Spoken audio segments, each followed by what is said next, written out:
Hey broskies, what's up? I'm back from YouTube Purgatory, and have played a lot more games and have more content ideas, so I will be doing that relatively soon. I'm sorry for being gone a long time, but I don't really think anyone was yearning and fiending for more of me, but whatevs, as the kiddos say today. God.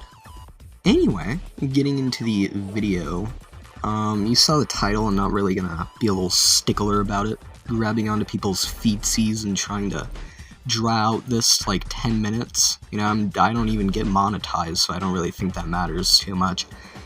Overall, I'd recommend Arkham Knight, but just like with every review, you kinda gotta explain how good the game is. I have to go into detail in this one, because, wow. Going into Arkham Knight, earlier reviews, I was kind of expecting it to be ass. Like, people were saying the Batmobile missions sucked, and I mean, I don't really know what I was expecting. It's a game from, like, early 2010s, I think. I'm going to put a picture of when it was released in editing, you know, put that shit in post, but I played Arkham City before Arkham Knight, so I kind of knew what I was getting into, but whatever. Let's just get into this. Let's give the fans what they've been waiting for. Give all two of my fans what they've been yearning for. One, the story. The story of Arkham Knight isn't as good as City or Origins or anything, but it's definitely good for just having fun. Like, I'll try not to spoil anything in the review, but essentially this is like in Elseworlds of the Batman Who Laughs, which is on its own in Elseworlds, so I don't really know what the fuck that is.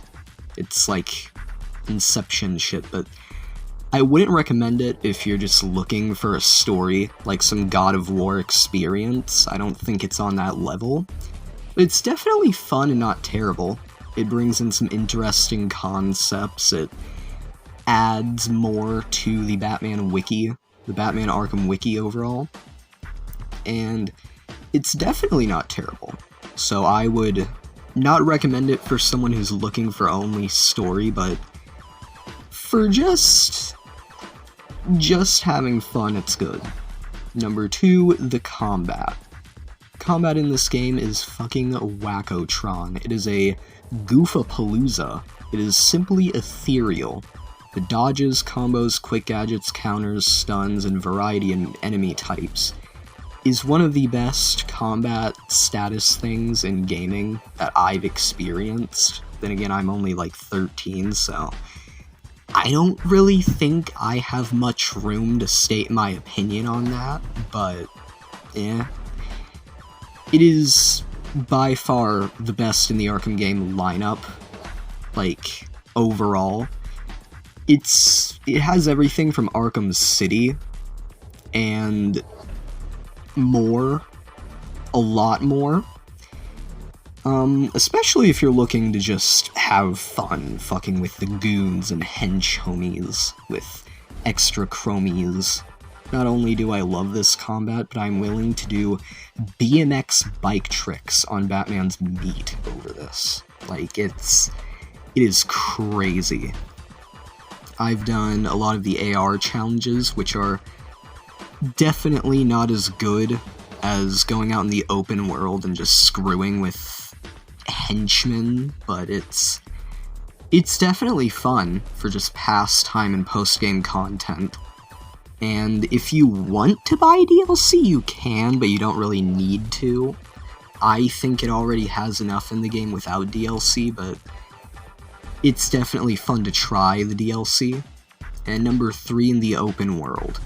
The map is fine, it's sizable, some of the viewpoints are horny, but it's definitely not the best reason to buy the game. Though the traversal is fun as hell.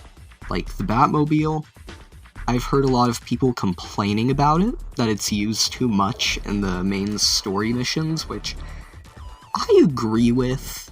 it could have been utilized less, but yeah. Also, speaking of the Batmobile being used too much in the story, number 4, the bosses. The bosses in Arkham Knight are ass. Like, actual stinky butthole. This game is... It is the thing that made brown just a dark orange. Almost every boss is either stupid, short and easy, or a World of Tanks DLC. They even made Slade, Deathstroke, a tank fight. They even found a way to make Mr. Freeze a tank fight, which that... I don't even know how you do that. Like, it's more creative to make something like Mr. Freeze a Batmobile fight than to just make it a combat thing. Like, they already executed Mr. Freeze fighting perfectly in Arkham City. I don't know why they didn't just copy that. But, whatever. Number 5, content, moving on before I have a brain aneurysm. There's definitely a lot of content in Arkham Knight, or at least a lot more than the other games. Lots of AR challenges, as I talked about before, DLC, post-game missions, Riddler trophies. Oh, the Riddler trophies. It's hell, but like a good hell. It's hell like completing Elden Ring. You aren't really having the best time, but you enjoy it. The main story, just a lot. It's a lot. Like, the main story is longer than the last 2 games. Arkham Asylum and Arkham City. It's longer than those. It took me about 2 days, so like 48 hours. But if you're like a speedrunner or something, you could probably complete it sooner. It's a good amount of hours of playtime, also the variety in suits and Batmobiles and other characters to play as, and all the different takedowns and stealth options. Makes even more playtime to learn different ways to play the game, which is a good thing, I think, because you can't just go in... Like, yeah, you can just go in and punch people until you win, but if you want a more complicated combat experience to actually learn combos and master these things, you can do that too. Overall, I would rank this game one of the best in the series, if not the best. I do think Arkham City has better things, but yeah, some people prefer this, and I definitely prefer Arkham Knight, but meh. It's better post-game than Arkham City, but that's my opinion. Next video, I'll be doing something other than a review, definitely. And I don't really know what I'll do. I haven't thought of that yet, but I'll figure it out. It's probably going to take a while, but definitely not a year-long break again, like Corey Kenshin style. It's not going to take that long. I will see you all stinksters and stinkettes soon. Subscribe and like and all that stuff to see my dumb self again. Baba Booey, all that stuff.